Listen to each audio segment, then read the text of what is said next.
এই সব জায়গায় আমাদের অনেক কাজ হয়েছে। বসিরহাট জেলা আপনারা জানেন নতুন জেলা হিসেবে আমরা ঘোষণা করব, সিদ্ধান্ত নিয়েছি।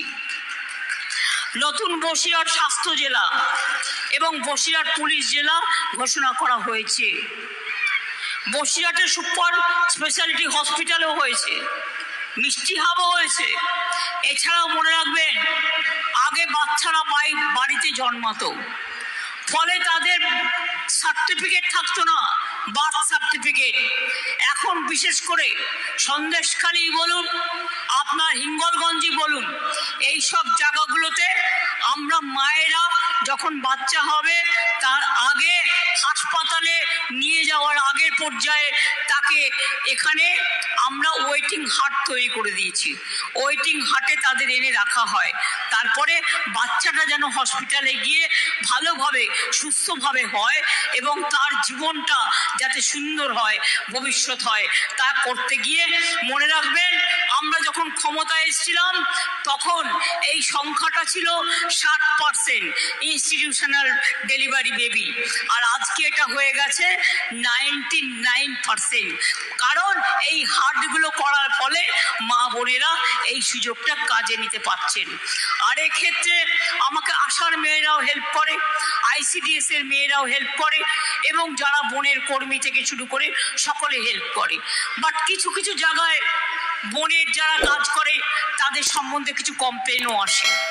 কমপ্লেনটা কি না, রাস্তা দিয়ে তাদের যেতে দেওয়া হয় না। আমরা সেগুলো বলি যে দেখো, মানুষ যেখানে যাতায়াত করে সেই জায়গাটা বন্ধ করো না। যাই হোক, এ কথাগুলো তো হলো বাস্তব কথা। এবার আমি আপনাদের 3-4টে পলিটিক্যাল কথা বলবো। 2021 মানে 3 বছর আগে আমাদের যে লাস্ট বিধানসভা নির্বাচন হয়, আমরা আপনাদের কাছে প্রতিশ্রুতি দিয়েছিলাম যদি আমরা জিতি আমরা লক্ষ্মীর ভান্ডার করব। আমরা লক্ষ্মীর ভান্ডার করেছিলাম, করেছি। আমরা বলেছিলাম কৃষকদের বছরে 10,000 টাকা করে দেব, সেটা দিচ্ছি। আমরা বলেছিলাম বিনা পয়সায় রেশন দেব, সেটা দেওয়া হচ্ছে।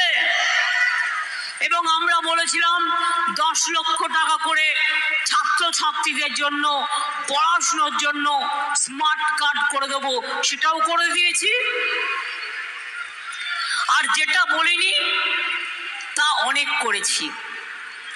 আপনারা জানেন ক্লাস 9-এ উঠলে ছেলে মেয়েরা সবুজ সাথী সাইকেল পায় বিনা পয়সায়। যখন ক্লাস 12-এ ওঠে তখন তারা কি পায়?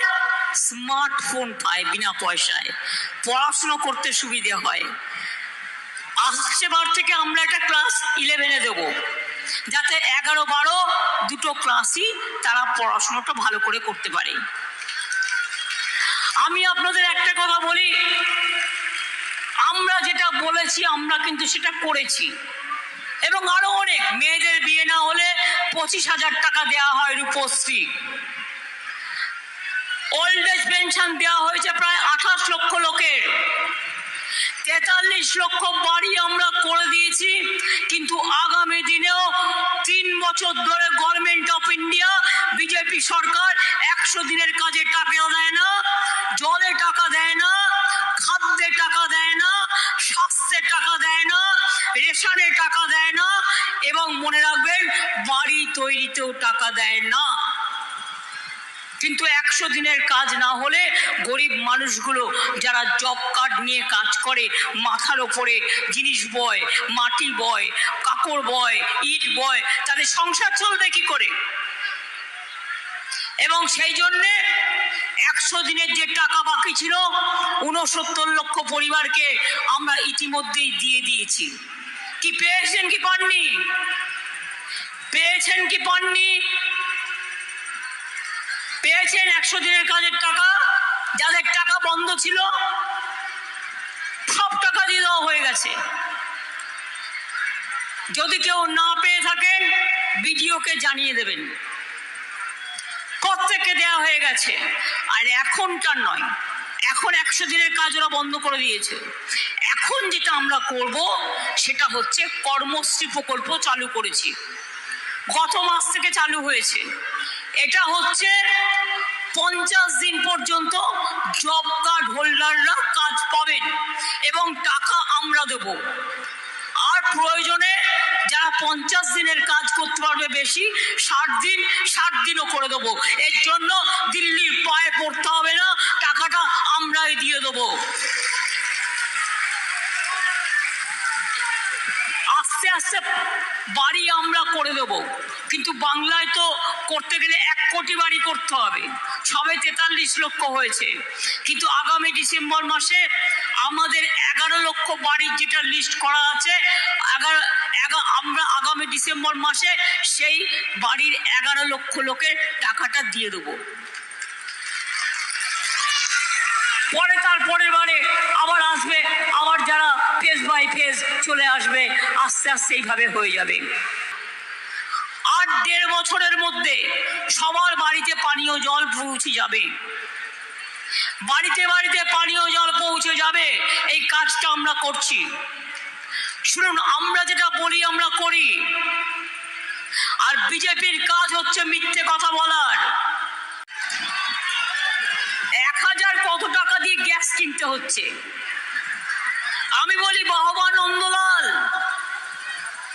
বিনা পয়সায় চাল দিচ্ছি, 1000 টাকার গ্যাসে ফুটছে বিনা পয়সার চাল। আর বাবা নন্দলাল ভোটের আগে বলছে বাড়ি বাড়ি গ্যাস দিচ্ছি। গ্যাস তো দেয়নি, গ্যাস বেলুনের থেকে বড় গ্যাস দিচ্ছে। এটা নাকি ওদের গ্যারেন্টি। আমি বলি নো গ্যারেন্টি 420। ওদের গ্যারেন্টি কি? বলছে বিনা পয়সায় আমরা বাড়ি বাড়ি বিদ্যুৎ দিচ্ছি। বিনা পয়সায় বিদ্যুৎ পাচ্ছেন, বিনা পয়সায় বিদ্যুৎ পাচ্ছেন। মা বোনেরা যারা পেছনের দিকে বসে আছেন, ভাইরা যারা চারিপাশে দাঁড়িয়ে আছেন, বিদ্যুৎ পাচ্ছেন। তাহলে ওটাও হচ্ছে নো গ্যারেন্টি 420। বলেছিল সবাইকে 15 লাখ টাকা করে ব্যাংক অ্যাকাউন্টে দেওয়া হবে, পেয়েছেন? ইলেকশনের সময় কাউকে 2000 চক্রান্ত করার জন্য 5000 তাকে দিয়ে লিখিয়ে নেওয়া, চক্রান্ত করা। এই তো পার্টি অফিস থেকে কোটি কোটি টাকা বেরোচ্ছে।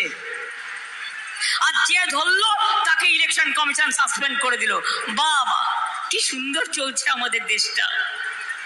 আমি আপনাদের বলি, তাহলে বিনা পয়সায় গ্যাসটাও পাচ্ছেন না, তার মানে এটাও নো গ্যারেন্টি, এটা হচ্ছে 420।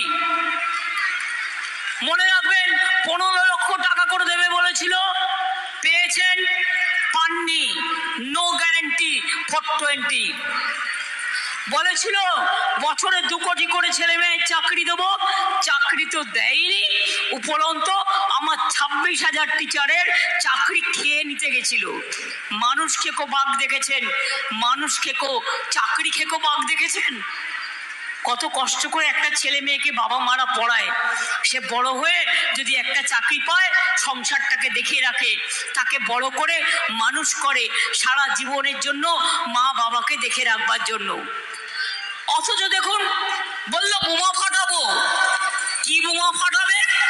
না তো 26,000 লোকের চাকরি খেয়ে নিয়ে নাচছে, নাচতে নাচতে বলছে দিন তাক দিন টাকা। বোমা ফাটাচ্ছে, বোমা। এদের আপনারা বিশ্বাস করেন? এক সময় সিপিএম কে দেখেছেন কত অত্যাচার করেছে, দেশটাকে বিক্রি করে দিয়েছে, সেন্ট্রাল গভর্নমেন্ট এজেন্সিগুলোকে বিক্রি করে দিয়েছে, সংবিধানকে বিক্রি করে দিচ্ছে, শিক্ষাকে বিক্রি করে দিচ্ছে, এনআরসি বিল করছে, এনআরসি করেছে, সিএএ করেছে, ইউনিফর্ম সিভিল কোড করেছে। আপনারা কি জানেন এগুলো করলে কি হবে? এনআরসি আসামে শুরু হয়ে গেছে আবার আন্দোলন। এনআরসি মানে আপনাকে তাড়িয়ে দেবে। আমি বাংলায় এনআরসি করতে দেব না, দেব না, দেব না বলে গেলাম। কেন? মতুয়াদের মিথ্যে ছবি দেখাচ্ছে। ওটা কেন? ওটা ভোভা। মানুষকে তাড়ানোর একটা মিথ্যে ছলনা ছবিটা সাজিয়ে তৈরি করেছে। যে নেবে সেই বিদেশি হয়ে যাবে। 3 নম্বর, ইউনিফর্ম সিভিল কোড। আপনারা কি জানেন তপশিলীদের সংরক্ষণ তুলে দেবে, ওবিসিদের তুলে দেবে, আদিবাসীদের তুলে দেবে, সংখ্যালঘুদের অস্তিত্ব তুলে দেবে। আমরা যারা হিন্দু আমরাও এর থেকে রেহাই পাবো না। হিন্দু, মুসলমান, শিখ, খ্রিস্টান সবাই চলে যাবে, একমাত্র মোদি থাকবে আর মোদির কয়েকটা গুন্ডা থাকবে, আর দেশে কেউ থাকবে না। আজকে ভয় পেয়েছে, তাই মিথ্যে কথাটা আগে বলছে যে মুসলিমরা নাকি তপশিলীদের সব সংরক্ষণ কেড়ে নেবে। হয় কখনো এটা? একেবারে বাজে কথা। মুসলিমরা আপনার সংরক্ষণ করবে কেন? এটা আপনার সাংবিধানিক অধিকার তপশিলীদের, তার কারণ এটা বাবা সাহেব আম্বেদকর সংবিধানে করে গেছে।